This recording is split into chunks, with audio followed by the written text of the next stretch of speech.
Bonjour, mon nom est Marc Proulx. Vous écoutez La pédagogie du cœur. Bienveillance et résilience au service de l'apprentissage. Comme je vous le disais au début de l'épisode précédent, la pédagogie du cœur fait maintenant partie de Balado Pédago, un regroupement de balados-diffuseurs qui s'intéressent à la pédagogie et à l'éducation. Pour le 9e épisode de la saison 3, j'ai eu envie de discuter du sujet de l'heure en éducation, l'intelligence artificielle. J'ai donc invité Dave Anctil, un philosophe et un chercheur en intelligence artificielle. Pour être plus précis, Dave enseigne la philosophie au Cégep, au Collège Jean de Brébeuf et est chercheur associé à l'Observatoire international sur les impacts sociétaux de l'intelligence artificielle et du numérique. J'ai commencé par lui demander ce qui avait amené le philosophe à s'intéresser à l'IA. La connexion s'est faite il y a vraiment longtemps. À l'époque, j'étais chercheur postdoctoral à l'UQAM, où je me suis penché sur l'utilisation des systèmes d'armement létaux autonomes, les SALA comme on les appelle maintenant, parce que à l'époque, ma recherche principale portait sur les conflits armés. J'étais déjà, en fait, plus ou moins en philosophie. J'étais beaucoup plus en théorie politique des conflits armés. Et bien sûr, les enjeux éthiques. J'enseignais l'éthique appliquée et l'éthique des relations internationales. Et bien sûr, les enjeux technologiques sont super importants, définissent aujourd'hui, en fait, la géopolitique économique et la géopolitique des conflits. Alors, c'est vraiment là que ça s'est fait au début, donc autour de 2008-2009. Et quand je suis devenu enseignant à temps plein au collégial, j'intégrais l'intelligence artificielle dans mes sujets, dans mes cours de philosophie. Puis là, j'ai décidé de créer à un moment donné un cours de sciences cognitives de l'intelligence artificielle pour comparer le fonctionnement de la cognition animale, humaine et la cognition algorithmique ou la cognition des ordinateurs. Puis c'est là que je me suis rendu compte que c'est un sujet qui me passionnait vraiment beaucoup et c'est là que je me suis consacré comme chercheur. Dans mon cours d'intelligence artificielle au collégial, déjà en 2017-2018, on s'amusait avec les modèles de langage. Ils étaient très mauvais à l'époque, mais ils étaient très intéressants. Les étudiants étaient étonnés de voir qu'il y a des systèmes qui pouvaient déjà à cette époque être capables de générer du texte, même si le texte perdait vraiment en cohérence, en logique et en pertinence après quelques lignes. Mais on voyait que parfois il y avait des moments magiques un petit peu, il y avait un potentiel. On voyait que quelque chose était en train d'émerger. J'ai ensuite demandé à Dave Anctil si la question de l'empreinte environnementale qu'entraîne l'utilisation libéralisée de l'intelligence artificielle faisait partie des enjeux éthiques dont il discutait avec ses étudiantes et ses étudiants. C'est une question que j'aborde, mais c'est une question qui est, à mon avis, très complexe pour différentes raisons. Parce que, au plan environnemental, toutes nos activités ont un coût environnemental, toutes nos activités ont un impact. Alors, quand les gens décident de voyager, ça fait maintenant partie du mode de vie. Les gens voyagent 10, 20 fois dans leur vie à l'étranger, utilisent l'avion, ça a un impact environnemental très important. Lorsqu'on décide d'acheter un véhicule, ça a un impact environnemental. Il faut être capable d'évaluer quelle est la part qui est prise par l'intelligence artificielle, son utilité versus d'autres dimensions. Et l'autre aspect technique de la chose, c'est les gains d'optimisation. Alors, l'utilisation, par exemple, de GPT-4 Omni, la dernière version, d'ailleurs gratuite pour tous maintenant, qui est accessible avec ChatGPT, elle est beaucoup moins coûteuse en calcul que la version 3.5 initiale qui est sortie à la fin de 2022. On a un système beaucoup plus puissant et performant qui prend moins d'énergie et de calcul parce qu'il est optimisé. Alors, il y a des gains d'optimisation qui sont faits et qui diminuent l'impact environnemental. Donc, c'est difficile, à mon avis, de se faire un point de vue en isolant la question à l'intelligence artificielle juste parce que c'est nouveau, sans parler des médias sociaux, du streaming de YouTube, qui eux aussi prennent énormément, et sans parler du gaming en ligne, bien sûr. Je pense qu'il faut regarder ça de manière plus globale, et ça, c'est ça que je veux faire avec mes étudiants, les amener à réfléchir à leurs usages numériques de manière générale, puis aux autres types d'usages avec l'impact écologique, sans vouloir isoler l'IA comme tel. Tu parlais d'optimisation, des programmes qui se raffinent, qui sont de plus en plus efficaces. J'imagine que le fait qu'il y a maintenant une utilisation très ouverte, qu'il y a plein de personnes qui conversent avec la machine régulièrement, tout ça doit aussi contribuer à une amélioration constante de l'algorithme. Si on réfléchit de cette façon-là, les gains d'optimisation se font par les usages. C'est là qu'on est capable de raffiner les algorithmes et les technologies de distribution, d'input-output de l'information et des services, mais aussi parce qu'il y a eu des progrès très importants du point de vue matériel, du point de vue hardware. Ces progrès-là, c'est essentiellement qu'on a maintenant des puces, des cartes, des processeurs qui sont spécialisés dans les services d'IA et qui consomment beaucoup moins d'énergie pour faire le même type de calcul très particulier que font les systèmes d'IA. Donc, il y a des gains matériels et il y a des gains logiciels et en informatique distribuée dans l'infrastructure du numérique comme tel qui ont été faits à cause de la demande. Alors, s'il n'y a pas de demande, on n'investit pas dans la transformation des infrastructures, puis c'est ce qui s'est produit. La rencontre de tout ça fait en sorte qu'aujourd'hui, on a accès à une IA incroyablement rapide et performante, puissante. Avant, autrefois, pour avoir ce type de puissance-là de calcul, il fallait payer très, très cher pour avoir accès à des services d'informatique de supercalculateurs. Maintenant, c'est juste la base, c'est l'intégration totale dans l'informatique distribuée. Et Microsoft et Apple l'ont annoncé. Sur nos machines elles-mêmes, sur nos PC, sur nos tablettes, on va avoir maintenant des processeurs qui sont spécialisés. Avant, on utilisait des GPU. Maintenant, on va utiliser, par exemple, chez Microsoft, des NPU, donc des processeurs qui sont dédiés à l'IA pendant que le reste de la machine va traiter. Ah oui? Oui, exactement. Dans la machine directement. Exactement. Donc, les nouveaux téléphones, les nouveaux PC vont être localement aptes à traiter une grosse partie du travail qui est présentement délocalisé dans le nuage, ce qui va accélérer, diminuer les coûts aussi de calcul et les coûts énergétiques. Ça va être une collaboration de toute la grappe technologique de l'ordinateur ou du téléphone jusqu'au centre de données, évidemment, qui dessert tout ça. J'ai bien sûr demandé à mon invité de nous expliquer de quoi on parle exactement quand on parle d'intelligence artificielle. Alors, autrefois, on parlait d'intelligence artificielle dès qu'on parlait d'algorithmes. Aujourd'hui, les algorithmes sont devenus c'est tellement banal dans notre réalité technologique qu'on n'oserait plus appeler la très vaste majorité des algorithmes, comme par exemple les moteurs de recherche.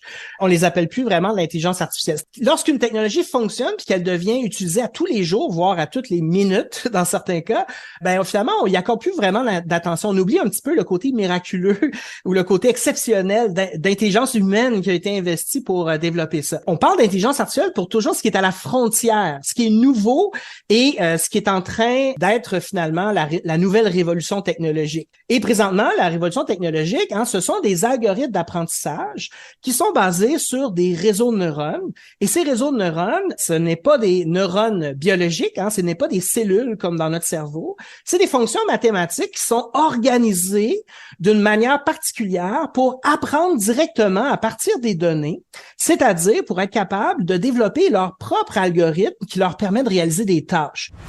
Bonjour tout le monde, je m'appelle Marius Bourgeois, conférencier et coach chez Esquadedu. Saviez-vous que le podcast est une opportunité de développement professionnel qui gagne en popularité? C'est accessible, inspirant et informel. Si vous avez le goût d'élargir votre point de vue sur le leadership et de rencontrer des leaders qui transforment l'éducation à leur façon, je vous invite à découvrir Tout le monde est un leader, le podcast, en visitant le esquadedu.ca. C'est juste des nombres. C'est un système qui comprend une représentation de la réalité, la représentation du langage humain, la représentation du code, des mathématiques, la représentation de l'environnement visuel que l'on perçoit avec nos sens. Donc, il se représente toutes ces données-là d'une manière très optimisée avec des séries de nombres qu'on appelle des vecteurs.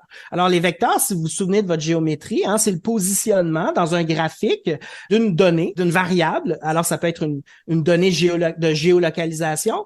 Alors, ici, c'est imaginer un modèle en plusieurs dimensions qui représente toutes les informations de sa base de données d'entraînement, par exemple, tout le contenu d'Internet. Et l'algorithme d'apprentissage, il apprend à positionner ces points de données-là d'une manière qui est cohérente. Un peu comme nous, on apprend que le haut et le bas, c'est différent, que le rouge et le bleu, c'est différent, qu'un chien et un chat, c'est différent. Il doit tout apprendre ça, et il apprend ça à partir des données et il se représente tous ces éléments de la réalité à partir des mathématiques, de fonctions mathématiques. Alors, une fois qu'il a appris à se représenter la réalité, il doit s'entraîner, parce que c'est un peu comme un étudiant. Alors, on a une leçon théorique, on comprend grosso modo comment ça fonctionne, les principes, puis après ça, c'est dans l'application qu'on est vraiment capable de comprendre et de démontrer sa compréhension, par exemple, en faisant la résolution d'un problème mathématique ou en rédigeant un paragraphe qui est cohérent, qui est capable de bien exprimer des idées. C'est la même chose, l'algorithme d'apprentissage, une fois qu'il a appris beaucoup de choses théoriquement, qu'il les a représentées. Après ça, il doit passer par une phase qu'on appelle le fine-tuning en anglais, qu'on peut appeler le surentraînement, l'entraînement de finition en français, et qui fait en sorte qu'il devient apte à réellement faire des affaires, par exemple, à générer une image qui représente bien ce qui a été demandé ou à générer un texte qui traite bien du sujet et qui est cohérent, qui a une structure grammaticale et logique tout à fait acceptable. J'ai enfin posé à Dave Anctil la question qui me brûlait les lèvres depuis le début de notre discussion. De quelle façon l'IA peut-elle aider les enseignantes et les enseignants à favoriser les apprentissages de leurs élèves?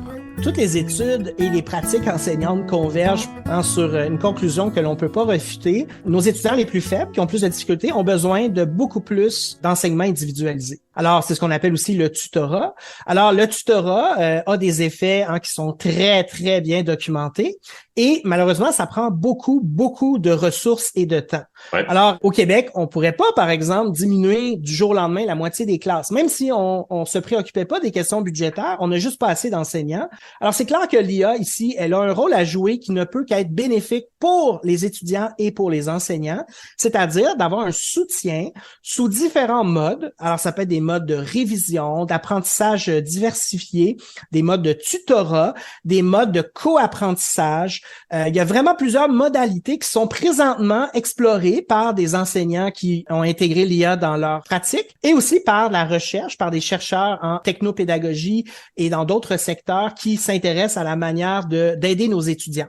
Et pourquoi c'est bon pour les enseignants? Alors, je sais pas pour vous, mais pour moi, je dis vous pour tous ceux celles et ceux qui nous écoutent, je vis depuis que j'enseigne au niveau collégial depuis 14 ans, un grand sentiment de frustration de ne pas avoir de temps pour aider des étudiants que je sais que si j'avais eu le temps, j'aurais pu les aider à passer les cours et même à réussir beaucoup mieux. Mais faute de temps, même si je les ai rencontrés 4 ou 5 fois dans la session, c'est pas suffisant de les rencontrer 20, 30, 35, 40 minutes. Il faut une démarche qui est continue.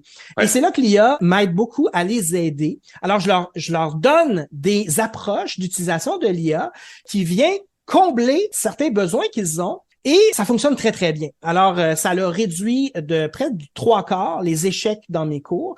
Et ça le permet à certains étudiants qui se débattaient avec des difficultés, notamment dans la lecture et l'écriture. Ça les a aidés à atteindre un niveau qui était impensable il y a quelques années sans l'utilisation de ces outils-là. Donc, des étudiants qui étaient capables de passer par la peau des fesses sont maintenant capables de rejoindre la moyenne du groupe et parfois même de la dépasser par persévérance. Pourquoi? Tout simplement parce que ça les motive à faire des exercices et parce que l'IA est excellente pour créer des rétroactions immédiates sur des difficultés de base, comme la logique du raisonnement et l'écriture, l'organisation syntaxique dans la composition des idées de l'étudiant.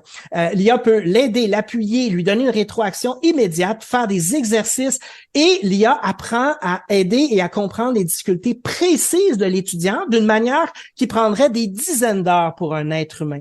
Et il y a de la littérature scientifique qui le confirme. On a fait des études, justement. Et oui, les rétroactions sont meilleures et plus développées parce que, évidemment, si les profs avaient le temps de le faire, ils pourraient le faire aussi bien que l'IA et peut-être mieux, mais elle est capable de le faire. Elle est même capable de bien contourner ou adresser, pour utiliser un anglicisme, les difficultés émotionnelles que rencontre l'étudiant, comme la honte et la culpabilité. L'étudiant aussi a peur de déranger. Il voit que les profs, on est fatigués, il voit qu'on essaie de trouver le temps pour les aider, mais qu'on n'est pas capable, puis on a de la difficulté parfois, quand ça fait 3 fois qu'on explique la même chose, à garder notre patience et notre sourire, puis c'est tout à fait normal. Avec l'IA, il n'y a pas de problème. L'IA est infiniment patiente.